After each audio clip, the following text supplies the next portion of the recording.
राधे राधे दोस्तों, आप सभी का स्वागत है आपके अपने YouTube चैनल भक्ति की अपार शक्ति में। तो दोस्तों, जैसा कि चैनल का नाम है कि मेरे चैनल पर केवल भक्ति की ही वीडियो अपलोड होती हैं, वही मैं आप सभी के साथ में शेयर करती हूँ। तो आपको मेरी वीडियो पसंद आए तो लाइक शेयर ज़रूर करना दोस्तों। तो आज है गोपा अष्टमी, और गोपा अष्टमी के दिन किसकी पूजा की जाती है और कैसे की जाती है और हम लोगों के यहाँ कैसे की जाती है, वही वीडियो मैं आप सभी के साथ में शेयर करने वाली हूँ। तो अंत तक वीडियो में जरूर बने रहना दोस्तों। तो सबसे पहले गोपाष्टमी के दिन मैंने लिया है एक लकड़ी का पाटा, और उसके ऊपर हम बिछा लेंगे पीले रंग का कपड़ा। तो इसमें पीले रंग का ही कपड़ा बिछाया जाता है, तो वो मैंने बिछा लिया है। फिर मैंने पूजन की सामग्री यहाँ पर इकट्ठी कर रही हूँ। तो सबसे पहले मैंने ली है थाली में फिर मैंने लिया है अपना हल्दी, रोली, चावल, वही सब सामान लिया है। और उसके बाद भोग प्रसाद के लिए मैंने लिया है यहाँ पर ड्राई फ्रूट्स, आप मिठाई भी ले सकते हो। और उसके बाद ऋतु फल, जो भी मौसम में जो फल चल रहे हैं वही आप सब ले सकते हो। उसके बाद गोपाष्टमी में पूजा की जाती है भगवान श्री कृष्ण की, गौ माता की, गणेश जी की। तो दोस्तों, वही उसके लिए मैं पूजन सामग्री ले रही हूँ। तो गौ माता के लिए हम श्रृंगार की सामग्री अर्पित करते हैं। उसके लिए ज़्यादा ना हो तो 2 सामग्री ही ले लीजिए, ज़्यादा नहीं तो। और 2 तो ज़रूरी है, श्रृंगार का कुछ भी सामान हो 2 ले सकते हैं आप। तो मैंने यहाँ पर लिया है 5 सामान। तो 5 चीज़ों में दोस्तों मैंने लिए है श्रृंगार का जो सामान है 5, उसमें मैंने लिया था सबसे पहले चुन्नी, सिंदूर, मेहंदी, चूड़ी और महावर। जरूरी नहीं है आप कुछ भी ले सकते हो, पर लेकिन 2 सामान तो हों। इसके बाद दोस्तों फिर मैंने लिया है यहाँ पर मिट्टी का दीपक, उसमें रुई की बत्ती रख के उसमें मैंने डाल दिया है घी। आप तिल का तेल भी डाल सकते हो या घी डाल सकते हो, कुछ भी डाल सकते हो। तो मैंने यहाँ पर डाला है घी। इसके बाद दोस्तों मैंने लिया है एक पात्र, मतलब बर्तन लिया है जिसमें कि हम इसमें स्नान कराएंगे। तो सर्वप्रथम मैंने यहाँ पर रखे गणेश जी। तो यहाँ पर सबसे पहले मैं गणेश जी को स्नान कराऊंगी। तो गणेश जी को स्नान कराने के लिए मैंने यहाँ पर सबसे पहले लिया था कच्चा दूध। दोस्तों, दूध कच्चा ही होना चाहिए, गर्म नहीं होना चाहिए, गर्म करके ठंडा वो भी नहीं होना चाहिए, कच्चा ही दूध होना चाहिए। उसके बाद फिर हम 1 लोटा में लेंगे जल। तो पहले कच्चे दूध से स्नान कराएंगे गणेश जी को यहाँ पर, और उसके बाद फिर हम कराएंगे जल से स्नान। तो आज के दिन गोपाष्टमी के दिन सबसे पहले कच्चे दूध से ही स्नान कराया जाता है। तो यहाँ पर सर्वप्रथम अपने गणेश जी को स्नान कराएंगे, और उनको हम पहुँच के यहाँ पर उनको स्थान दे देंगे। स्थान देने के लिए सबसे पहले दोस्तों हम बगल में एक थोड़ा सा फूल रख लेंगे।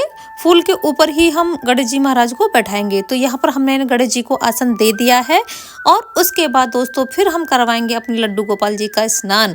तो यहाँ पर दोस्तों मेरे पास 2 लड्डू गोपाल जी हैं, एक बिल्कुल छोटे हैं और एक थोड़े से बड़े हैं। यानी कि साइज तो दोनों का ही छोटा, पर लेकिन थोड़ा सा अंतर है, छोटे बड़े हैं। तो मैंने अपने दोनों लड्डू गोपाल जी को यहाँ सबसे पहले मैं स्नान कराऊंगी। तो मैंने अभी सबसे पहले छोटे वाले अपने कान्हा को रखा इसमें, और उसके बाद मैंने यहाँ पे रखूंगी अपने बड़े वाले कान्हा जी को।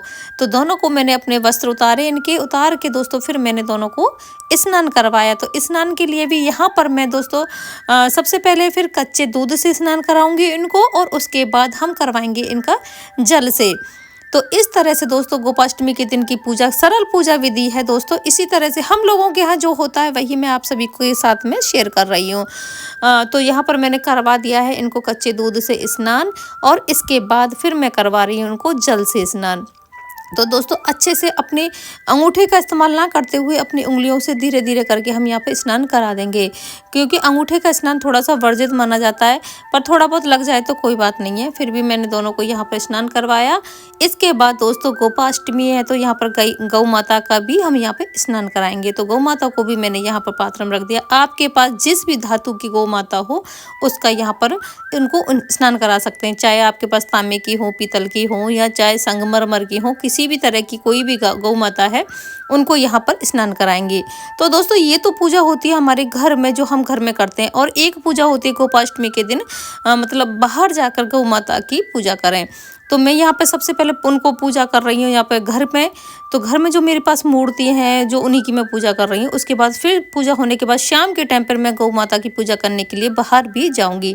तो दोस्तों यहाँ पर स्नान हो गया था गौ माता का। उसके बाद दोस्तों फिर मैंने अपने ठाकुर जी को, कान्हा जी को अच्छा सा खूब प्यारा सा श्रृंगार करेंगे। तो मैं इनके लिए नए वस्त्र लेके आई थी आज के दिन के लिए। थोड़ा सा अब सर्दी पड़ने लगी है, तो मैं इसके लिए जो वेलवेट वाला कपड़ा होता है, मोटा होता है थोड़ा, उसके वो ड्रेस लेके आई थी। और मैंने दोनों ठाकुर जी को, अपने लड्डू गोपाल जी को उनको पहना दिया है और उनको भी हम यहाँ पर स्थान दे देंगे। स्थान देने के लिए पहले थोड़ा सी फूल रखेंगे, उनके ऊपर हम अपना सिंहासन रखेंगे। तो मैंने दोनों को रख दिया है यहाँ पर, ठाकुर जी को और गौ माता को भी आसन दे दिया है।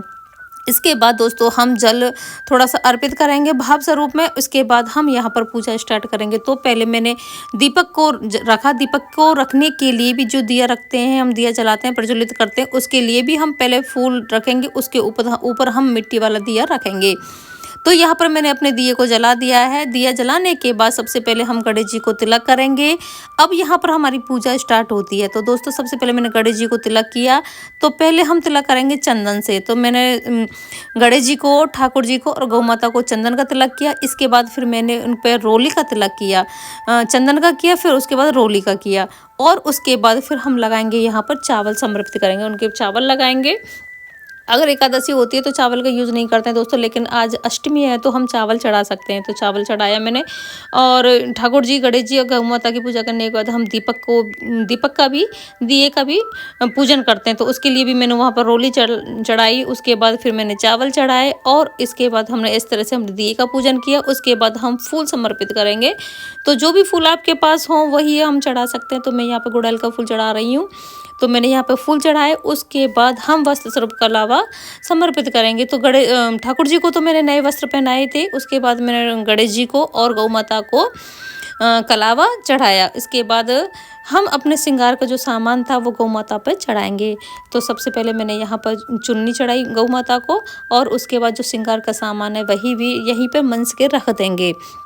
और बाद में इसको हम किसी गौशाला में या किसी पंडितानी को दे सकते हैं दोस्तों। तो इसके बाद मैंने यहाँ पे श्रृंगार का सामान मनसा मतलब गौ माता को दान दिया। उसके बाद दोस्तों फिर हम चढ़ाएंगे यहाँ पर दूबा घास।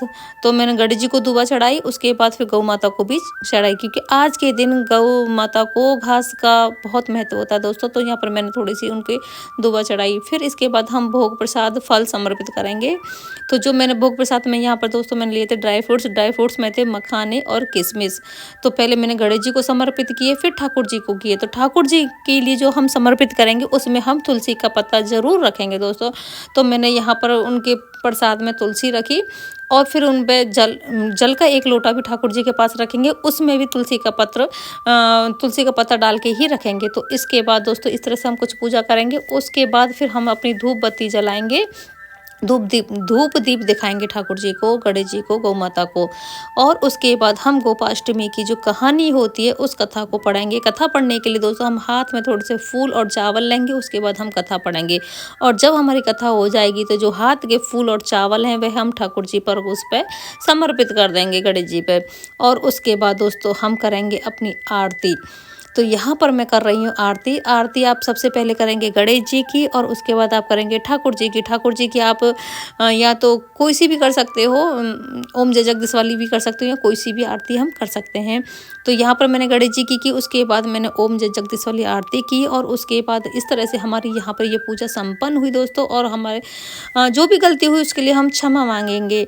तो इस तरह से हम गोपाष्टमी की पूजा घर पर करते हैं।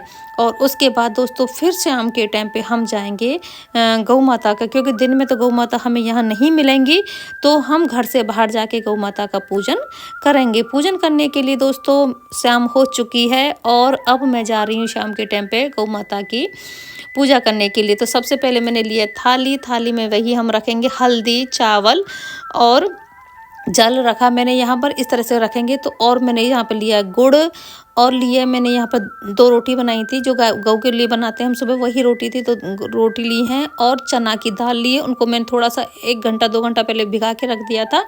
चना की दाल ली, गुड़ ली और केला लिया। इतना सारा सामान हम लेंगे दोस्तों। और इसके बाद फिर मैं चल दी हूँ घर से बाहर, देखते हैं किधर गाय मिलेगी। तो मैं यहाँ पर आ गई हूँ। तो मुझे गाय के बहुत ही छोटी सी गाय के दर्शन हुए। तो उनके पास आके मैंने सबसे पहले उनके माथे पर हल्दी लगाई दोस्तों। तो वो तो हल्दी पूजन वो नहीं करने दे रही थी, तो फिर मैंने हल्दी लगा दी। हल्दी लगाने के बाद मैंने पहले उनको रोटी दी। रोटी जैसे वो खाने लगी तो फिर मैंने उनके मस्तक पर चावल लगाए, थोड़े से जल छिड़का, और उसके बाद फिर मैंने यहाँ पर जो केला लेके आई थी वो केला खिलाया। केला खिलाने के बाद दोस्तों फिर मैंने उनको गुड़ दिया, चावल चढ़ा दिए, इस तरह से गुड़ दिया और इस तरह से मैंने उनकी पूजन किया। तो गुड़ वह नहीं खा रही थी दोस्तों, तो फिर मैंने उसको जो चने की दाल थी पहले मैंने उनको नीचे रखा और नीचे रखने के बाद उसके ऊपर फिर मैंने गुड़ खिलाया। तो इस तरह से वो गौ माता ने चना की दाल और गुड़ दोनों ही खा ली। आप ये मत कहना कि मैंने नीचे धरती में डाल दी, पर लेकिन क्या करें दोस्तों, तो फिर मेरे पास जैसी सुविधा थी वह मैंने पूजा ऐसे अर्चना की। और उसके बाद दोस्तों मैं थोड़ी सी मेहंदी लेके आई थी। गौ माता के आज के दिन मेहंदी लगाने का बहुत ही अच्छा फल मिलता है दोस्तों। तो फिर मैंने थोड़ी सी उंगली की सहायता से गौ माता के पीठ पर चारों तरफ मैंने मेहंदी लगाई। इस तरह से मेरी गोपाष्टमी की आज पूजा हुई।